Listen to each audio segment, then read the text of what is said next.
जय हिंद। 2020 में तो कोरोना परेशान किया ही, चीन भी घुसा उधर गलवान वैली में, तो हमारी सेना भी जो थी वो भी चुप नहीं बैठी।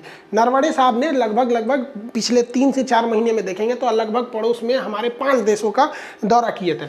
आप देखेंगे तो म्यांमार में भी गए थे, नेपाल गए थे, यूएई सऊदी अरब में भी गए, अभी हाल ही में दक्षिणी कोरिया में हमारे थल सेना प्रमुख गए हुए हैं नरवणे साहब। अब दक्षिणी कोरिया का कहना है कि उत्तरी कोरिया जो है ना, किंग जोंग वाला पगला, वो इनके ऊपर टॉर्चर कर रहा है, तो वो कह रहे हैं कि भारत से कि आप इस मैटर पे सहयोग करिए। देखिए, हमारा साउथ कोरिया से लगाव रखना जरूरी है क्योंकि वो चाइना का एंटी है, दूसरा उसके पास टेक्नोलॉजी भी आगे है, तो आगे सेना उस पर क्या डिसीजन लेती है ये अलग मैटर है। हालांकि हमारे पास एक गोल्डन अपॉर्चुनिटी है कि हम भैया उत्तरी कोरिया को बचाने के नाते हम अपनी कुछ सेना यहाँ पर या एयरफोर्स नेवी जो भी कहिए एक फ्रेंडली रिलेशन के लिए डिप्लॉय कर सकते हैं और दुनिया को कहेंगे कि भैया उस किम जोंग पगला है, वो कुछ भी कर देगा, हमारे दोस्त को बर्बाद कर देगा, तब क्या होगा। दक्षिणी कोरिया की तो बहुत सारी टेक्नोलॉजी भारत में काम करती है, उसकी कार कंपनी है, मेट्रो में उसकी काफ़ी ज़्यादा योगदान है, तो हम इस बहाने यहाँ पर आ जाएंगे, कहेंगे कि भैया हम दक्षिणी कोरिया की रक्षा कर रहे हैं, पगला उत्तरी कोरिया से। लेकिन ध्यान दीजिए, यहाँ से बीजिंग एकदम करीब है, यहाँ जिनपिंग का हुक्का पानी बंद हो सकता है, समझ में आ गया कि नहीं। और सऊदी अरब में से और यूएई से भी हमारे काफ़ी ज़्यादा रिलेशन है। हालांकि सऊदी अरब में तो ये भी गए थे बाजवा साहब पाकिस्तान में, तो इनको तो शायद इज्जत उज्जत नहीं दिया था, सब पानी उनी के लिए भी नहीं पूछा था सब।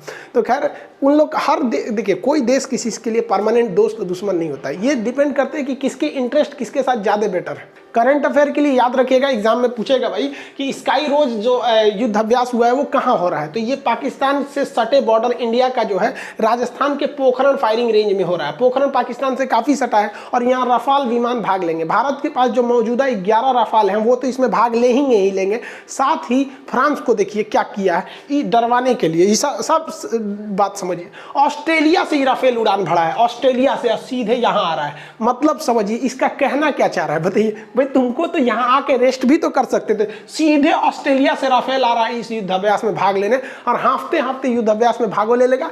और उसका जब फ्यूल खत्म होगा तो फ्रांस से वो जहाज आ रहा है, सोचिए फ्रांस से एयरबस, वो हवा में फ्यूल भर देगा। तो ये बेटर होगा कि हम लोग को वहाँ पर आइडिया भी लगा रहा है और हम लोग को साथ ही साथ रफाल तो ले ही लिए, ये एयरबस का मिड एयर रिफ्यूलर भी हमें खरीदना है, साथ ही साथ इसमें रफाल की भी भूमिका जाँच कर लेंगे और ये इसके मिड एयर रिफ्यूलर के भी हम लोग की कैपेसिटी को जाँच कर लेंगे। यहाँ पर समझ में आ गया। तो ये ध्यान में पाकिस्तान बॉर्डर पे है, इसलिए इसको यहाँ पर जानबूझ के रखा गया है।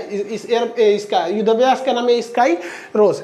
देखिए 1 जनवरी को भारत और पाकिस्तान हर साल ऐसे ही करते आते हैं। वो पाकिस्तान अपने परमाणु ठिकाने भारत को बताता है कि हम कहाँ कहाँ परमाणु बम रखे हैं, ताकि भारत उसके ठिकानों पर हमला ना कर सके, और साथ साथ भारत भी उसको एक्सचेंज करता है कि हमारे परमाणु बम कहाँ कहाँ है, ताकि पाकिस्तान भी उस पर हमला ना कर सके। देखने में तो दूर से लगेगा कि ये बहुत अच्छी नीति है कि भैया हम भी तुम्हारा जानते हैं इसलिए हम तुम पे नहीं करेंगे, तुम भी हमारा जानते हो, हम एक दूसरे के परमाणु ठिकानों पर हमला नहीं करेंगे। लेकिन इसमें कहीं ना कहीं भारत सरकार से गलती हो रही है, इसे सुधारने की जरूरत है। क्योंकि हम जब पाकिस्तान को अपना न्यूक्लियर बेस का ठिकाना बताते हैं तो भैया तुरंत वो, भले उसके प्रधानमंत्री को बाद में पता चले, इमरान खान को बाद में पता चले, वो चाइना पहले पहुंच जाता होगा। अब हमको ये नहीं पता है कि चाइना के एटमिक पावर प्लांट या एटमिक वेपन्स कहाँ रखे हैं, ये नहीं पता है, लेकिन हमारा कहाँ कहाँ है ये चाइना को पता है, क्योंकि हमने तो उठा के दे रखा है चाइना पाकिस्तान को, पाकिस्तान वहाँ दे देता। और पाकिस्तान के मंत्री को देखिएगा, बड़े बड़े मिनिस्टर्स जो एक बड़े पद पर रहते हैं, वो लोग उल्टा सीधा स्टेटमेंट देते हैं कि भारत से जो जंग होगी वो आखिरी जंग होगी,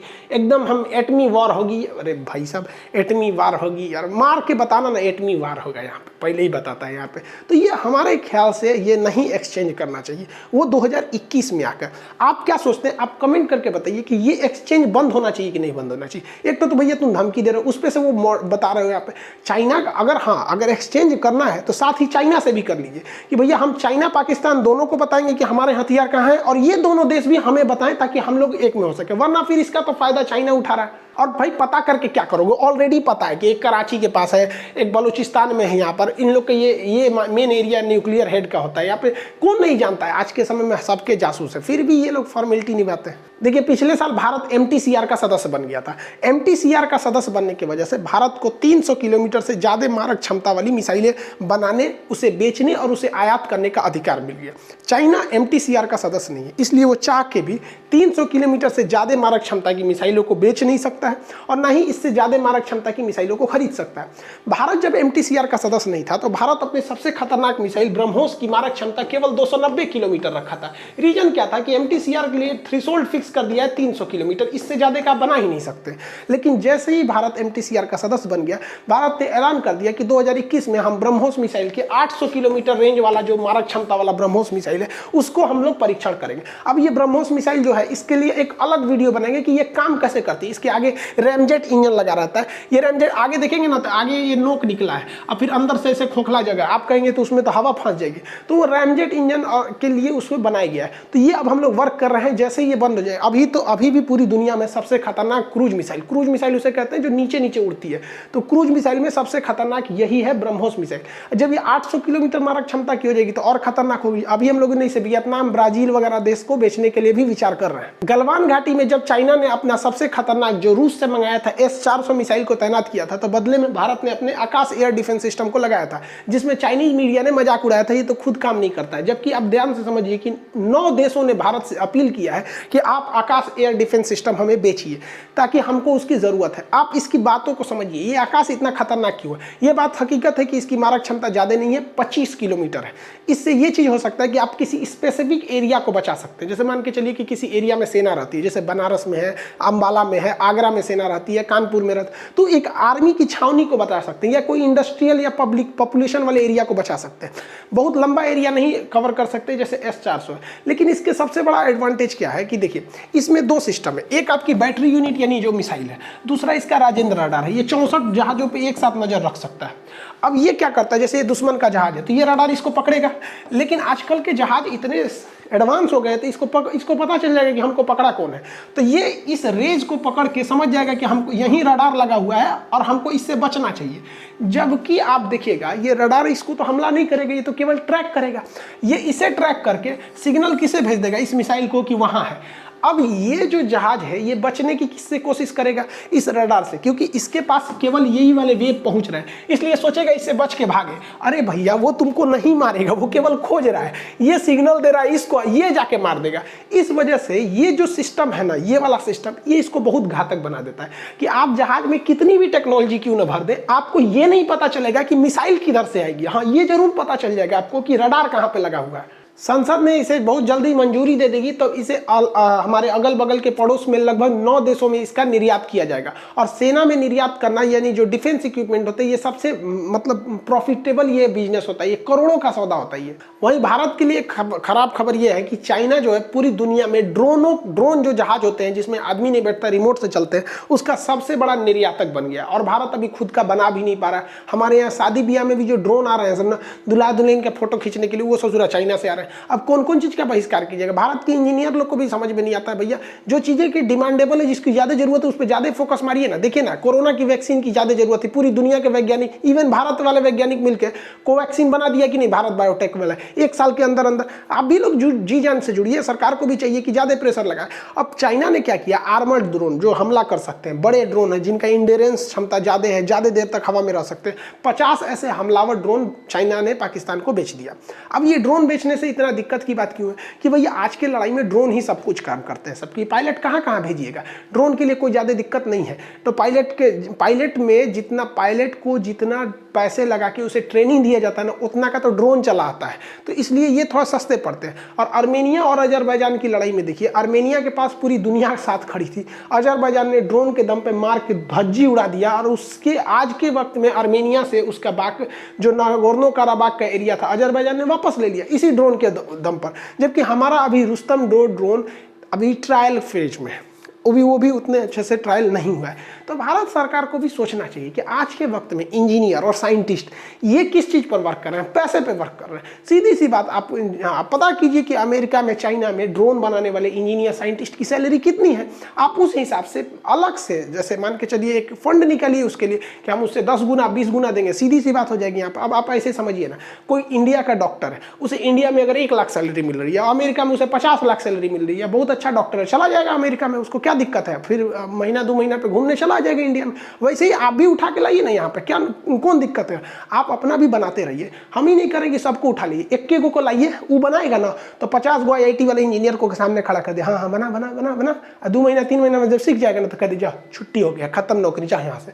तो भाई छल कपट नहीं सीखिएगा तो फिर बहुत दिक्कत हो जाएगा आज के वक्त में। इसका सबसे बड़ा एग्जाम्पल चाइना को देखिए। चाइना ने अमेरिका का एक ड्रोन पकड़ लिया था। ये ड्रोन हवा में नहीं उड़ रहा था, पानी में चल रहा था, और अंदर अंदर ना सारे जहाज़ों की मतलब ट्रैकिंग कर रहा था, कौन जहाज़ कहाँ जा रही है।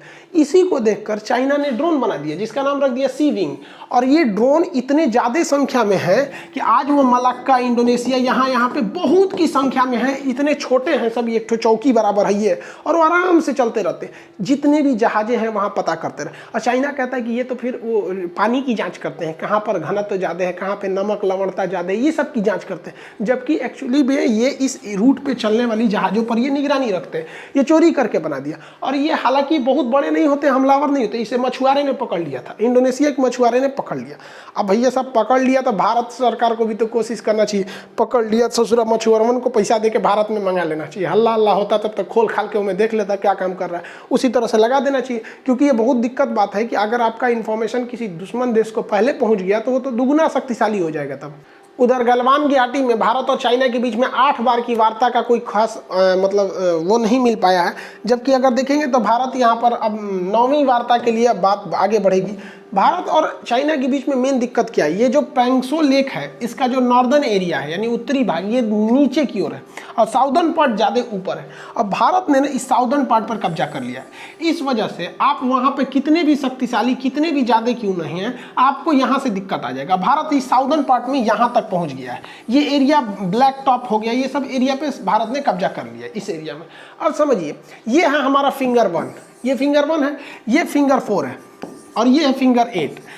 भारत जो है वो यहाँ तक आके पेट्रोलिंग करता था, फिंगर 4 तक आता था, और चाइना फिंगर 8 तक आता था यहाँ तक। और ये जो बीच का एरिया है ये था हमारा बफर जोन, 4 से 8 तक ये एरिया जो था ये बफर जोन था। बफर जोन उसे कहते हैं कि ना आप आएंगे ना हम आएंगे। चाइना ने क्या किया, चाइना यहाँ तक घुस गया और भारत से कह रहा है कि इसे भी बफर जोन बना दीजिए। मतलब कहने का सेंस कि फिंगर 1 से फिंगर 8 तक बफर जोन बना दीजिए। तो भैया इसमें घाटा किसे लगेगा, चाइना तो ऑलरेडी यहीं तक था और ये एरिया बफर जोन था और हम लोग यहाँ तक थे, तो चाइना खुद पीछे नहीं हट रहा है और यहाँ से कह रहा है कि आप पीछे हटिए, इसे बफर जोन बना दीजिए। तो भारत को तो फिंगर 1 से फिंगर 4 तक तो घाटा लग जाएगा ना अगर ये बफर जोन हो जाएगा, क्योंकि भारत तो यहाँ तक पेट्रोलिंग करती थी, यहाँ ऑलरेडी ITBP का पोस्ट था यहाँ पर। तो अब भारत कह रहा है कि ठीक है भाई, हम इसे जब बफर जोन बनाएंगे ना तो हम ये वाला एरिया खाली नहीं करेंगे, क्योंकि भैया ये इतना ऊंचा है। तो चाइना कह रहा है ना ना ना, इस सब खाली करना है। तो भारत का कहना है कि ठीक है, हम बफर जोन कब बनाएंगे, जब आप यहाँ से खुरनाक पोस्ट से भी पीछे हट जाइए। ये चाइना का खुरनाक पोस्ट है यहाँ से, यानी आप एक काम कीजिए कि हम 1 के पीछे चले जाते हैं, आप एक काम कीजिए आप भी इसके पीछे चले जाइए, इतना एरिया हम बफर जोन बना देते हैं। ठीक है, आप यहाँ से आके यहाँ तक पेट्रोलिंग करके वापस चले जाइएगा, हम यहाँ से आके यहाँ तक पेट्रोलिंग करके वापस चले जाएंगे। वो रेडी नहीं हो रहा है, क्योंकि चाइना अब की बार जो फंसा है वो साउदर्न पार्ट के हिस्सा से फंस गया है। अब यहाँ पे तू ससुरा कितनों नौटंकी कर ले, हाइट का तो फायदा बहुत होता है। हाइट का फायदा इतना होता है कि मामूली टुच्चे से आतंकवादियों ने 1999 में भारतीय सेना का गला पकड़ लिया था, केवल इस वजह से कि वो हाइट पर थे। उसका इतना उन्हें एडवांटेज मिला था कि अगर वो एक मर रहे थे तो हमारे यहाँ के 27 जवानों को मार रहे थे वो लोग, क्योंकि मेन फायदा उनको हाइट का था। अब ये चाइना को पता है कि भारत वालों को एक्सपीरियंस है सियाचिन का भी और कारगिल का भी, इस वजह से हाइट का फ़ायदा उठा लेंगे। अब चाइना ने ना इस झील में अपनी बोट्स तैनात रखी है, यहाँ पे पानी वाली जो बोट्स होती हैं उन बोट्स को यहाँ तैनात रखी।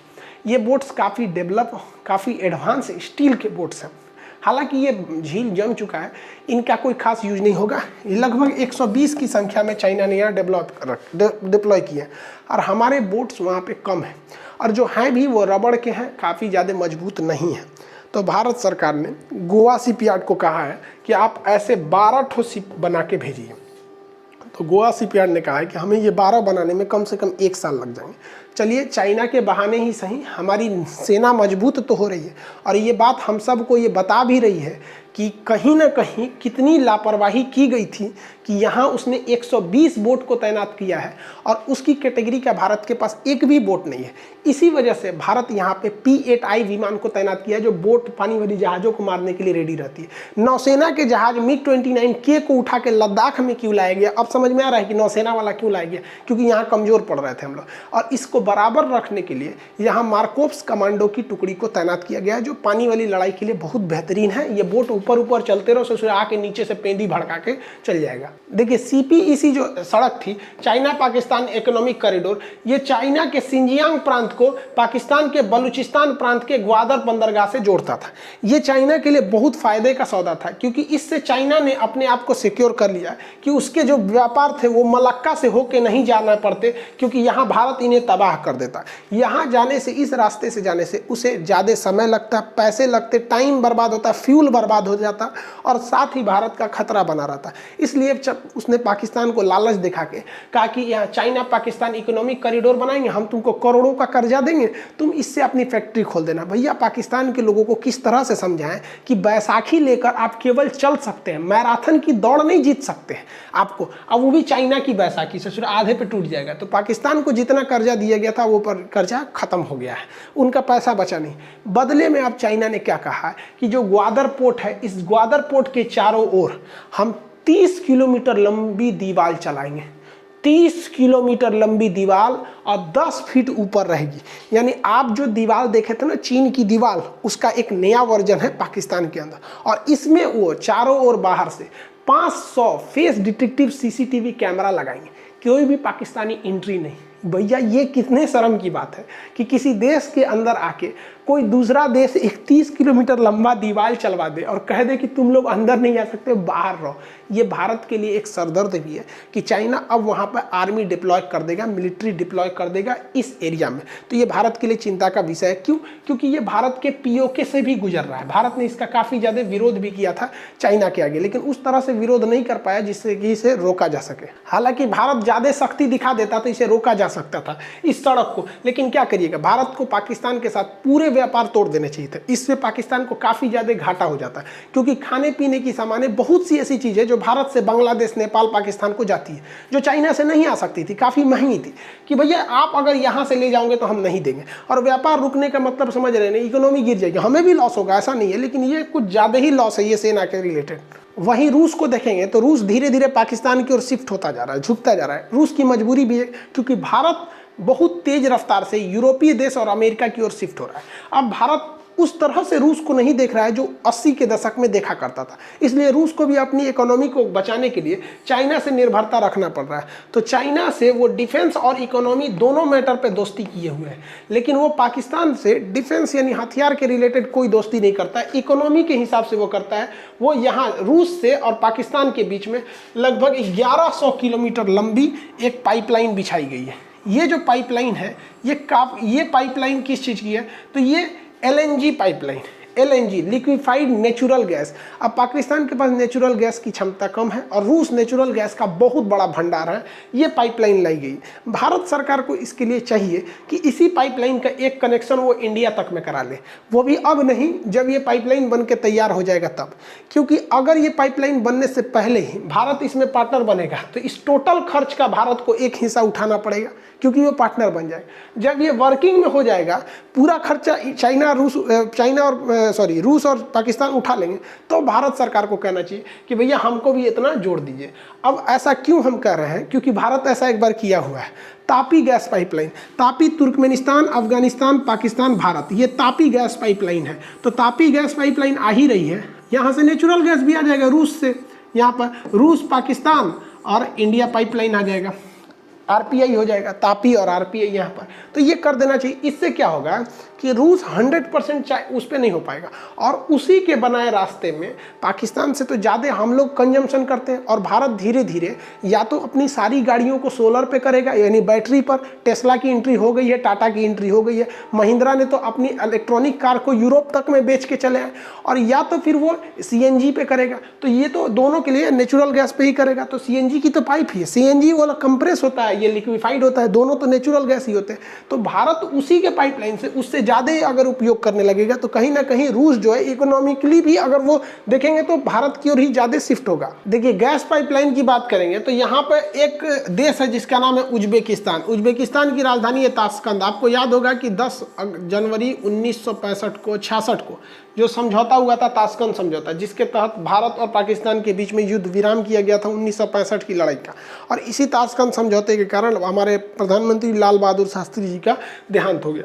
तो ये जो उज्बेकिस्तान है, ये इसको ना व्यापार करने के लिए समुद्र ही नहीं है, और समुद्र के सिवा बड़े जहाजे आ ही नहीं सकते हैं। ट्रक से कितना व्यापार कीजिएगा, समुद्र में तो सोचा 5-6 हज़ार ट्रक का सामान एक के बार लोड हो जाता है पानी वाली जहाज़ों में। तो इसने भारत से कहा है कि आप चाबहार बंदरगाह हमको यूज करने दीजिए। अब चाबहार बंदरगाह है तो इसका ईरान का, लेकिन उसका जो डेवलप किया है उसका एक टर्मिनल यानी एक और का रास्ता शहीद बहिश्ती पोर्ट वो भारत ने किया, और बिना भारत के अनुमति ये होगा नहीं। तो भारत ने भी इस अप्रूवल को तुरंत स्वीकार कर लिया है, और ईरान, भारत और उज्बेकिस्तान ये तीनों अभी मीटिंग करने वाले हैं और इस अप्रूवल कर देंगे। अब यहाँ भारत के सामने एक प्लस पॉइंट यहाँ क्या रखना चाहिए कि वो उज्बेकिस्तान कहेगा कि वो तुर्कमेनिस्तान के रास्ते आना चाहता है, कहाँ पर, चाबहार पोर्ट पर। भारत को इससे ना रेडी होके भारत को कहना चाहिए कि भाई आप तुर्कमेनिस्तान से ना होके इस एरिया से आइए, ज़्यादा अच्छा रहेगा, क्योंकि आपका निचला एरिया ज़्यादा डेवलप है, ताशकंद वगैरह वाला एरिया, और अफगानिस्तान को होते आप आ जाइए कहाँ तक, चाबहार तक। इससे उसको दोनों में होगा। हालांकि नज़दीक तो यही पड़ेगा अफगानिस्तान होते हुए, लेकिन अगर वो अफगानिस्तान होते हुए चाबहार तक पहुंच गया तो हमें अल्टरनेट एक अलग से रास्ता बनाना ही नहीं पड़ेगा अफगानिस्तान जाने के लिए। हम तुर्कमेनिस्तान से कहेंगे कि तो हम तुमको शहीद बहिश्ती पोर्ट यूज करने के लिए देते हैं, बदले में तुम हमको ये रूट यूज करने दो, हम तुमसे पैसा नहीं लेंगे, तुम हमसे मत पैसा लेना। और अफगानिस्तान में हो जाएगा, हमारी एंट्री अच्छे से हो जाएगी, पैसे भी बच जाएंगे, एक तीर से दो निशान यहाँ पर। और अगर हम अफगानिस्तान एंट्री कर गए तो जस्ट इसके बगल में एक देश है ताजिकिस्तान, जहां के दुशांबे में हमारा सैन्य अड्डा है। तो हम यहां से यहां पहुंच जाएंगे और इधर तो हमारा देश ही है। आप देखिए तो बीच में कौन आ गए, समझ रहे हैं ना, ये पाकिस्तान, ये हम लोग को घेर रहे थे, घिर जाएंगे। और हालांकि ये चीज़ भारत और अच्छे से कर सकता है, क्योंकि जब से डोनाल्ड ट्रंप गए हैं, जो बाइडन आए हैं, तो जो बाइडन ईरान पे अब छूट दे देंगे, ईरान पे जो प्रतिबंध है वो सब अब हटा लेंगे। जो पहले बराक ओबामा के समय समझौता हुआ था वो तो यही किए थे, उस समय वाइस प्रेसिडेंट थे, तो उसको दोबारा करेंगे।